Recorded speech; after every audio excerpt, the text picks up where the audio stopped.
नमस्कार दोस्तों, मैं हूं आपका दोस्त संपत लोहार, एक और नए वीडियो के साथ, नई जानकारी के साथ।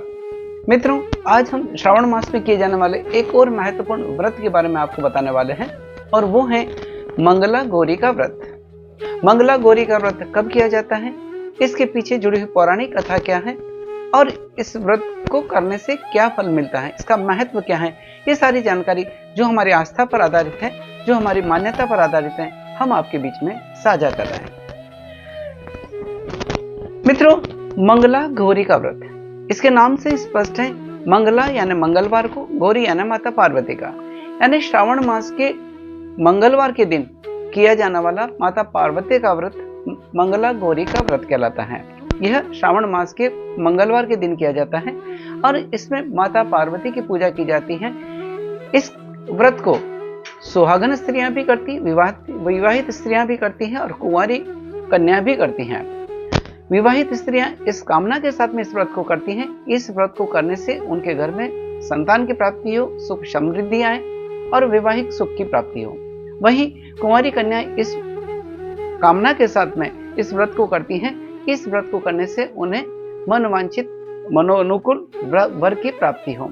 तो ये तरह इस व्रत का महत्व, यानी ये कब किया जाता है, श्रावण मास के मंगलवार के दिन जो व्रत किया जाता है वो कहलाता है मंगला गौरी का व्रत। इस व्रत को पीछे जुड़ी हुई एक पौराणिक कथा है जो हम आपके बीच में साझा कर रहे हैं। इस व्रत में जैसे माता पार्वती की पूजा की जाती है और विधि विधान के अनुसार पूजा करने से, श्रद्धा पूर्वक हम जब पूजा करते हैं तो अवश्य ही हमारी मनोकामना पूरी होती है। दोस्तों, इससे जुड़ी हुई पौराणिक कथा है। एक बार की बात है, एक नगर में एक धर्मपाल नाम का एक व्यापारी रहता था। धर्मपाल की स्त्री बहुत सुंदर स्त्री थी। वो दोनों दंपति आराम पूर्वक, प्रसन्नता पूर्वक अपने घर में रहते थे। कोई सुख शांति समृद्धि सब कुछ था, लेकिन उनके कोई संतान नहीं थी। वो भगवान शिव के भक्त थे, माता पार्वती की पूजा किया करते थे और एक दिन भगवान की कृपा से उनके घर में पुत्र की प्राप्ति हुई। लेकिन वह पुत्र अल्पायु था, केवल 16 ही वर्ष उसकी आयु थी। इस तरह से जब लगा कि वो 16 वर्ष की आयु में उसको कोई सांप काट लेगा और वो पुत्र मर जाएगा, तब उसका विवाह, धर्मपाल ने उनके पुत्र का विवाह किसी युवती से करा दिया और उस युवती की मां मंगला गौरी का व्रत करती थी और उन्होंने यह आशीर्वाद प्राप्त किया कि इससे मेरे पुत्री को सौभाग्य की प्राप्ति हो, अखंड सौभाग्य की प्राप्ति हो, घर में सुख शांति समृद्धि हो, वैवाहिक जीवन बहुत आनंददायक रहे। इस तरह से उसकी माता के मंगला गौरी के व्रत के परिणाम स्वरूप वह बालक जो धर्मपाल का पुत्र था वो लंबे समय तक दीर्घायु रहा और 100 वर्षों तक जीवित रहा। यानी मंगला पार्वती का व्रत करने से उसकी जो अल्पायु था उसकी आयु बढ़ जाती है और वो 100 वर्षों तक आनंद पूर्वक अपना जीवन व्यतीत करता रहा। तो ये है इसके साथ में महत्व। तो इस तरह से उनका पुत्र दीर्घायु रहा और 100 वर्षों तक जीवित रहा। तो ये है इसके पीछे की जुड़ी हुई पौराणिक कथा। विवाहित स्त्रियां घर में सुख शांति समृद्धि और संतान की सुख की कामना के साथ में व्रत करती हैं, वहीं नवविवाहित स्त्रियां इस व्रत को अच्छे वर की कामना के साथ में करती हैं।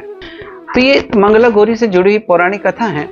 इस कथा को सुनने के बाद में व्रती जो होती हैं वो अपने सास को और ननद को 16 लड्डू देती हैं और वही प्रसाद रूप में ब्राह्मण को भी दिए जाते हैं और उसके बाद में 16 बाती के दीपक बनाकर, आटे सा दीपक बनाकर माता पार्वती की आरती की जाती है और उसके बाद में अगले दिन यानी मंगलवार को जैसे व्रत किया जाता है तो बुधवार के दिन माता पार्वती की जो मूर्ति बनी होती है उसको किसी जलाशय में या नदी में प्रवाहित कर दिया जाता है और अंत में माता पार्वती के सामने हाथ जोड़कर ये प्रार्थना की जाती है कि हे माँ, हमसे अगर पूजा में कोई गलती हुई है, क्षमा है, तो उसे क्षमा करें, हमारे अपराध को क्षमा करें, पूजा की विधि में या और कोई त्रुटि रही हो उसको क्षमा करें। इस भाव के साथ में माता पार्वती की ये पूजा आराधना की जाती है और मंगला गौरी का व्रत संपन्न किया जाता है।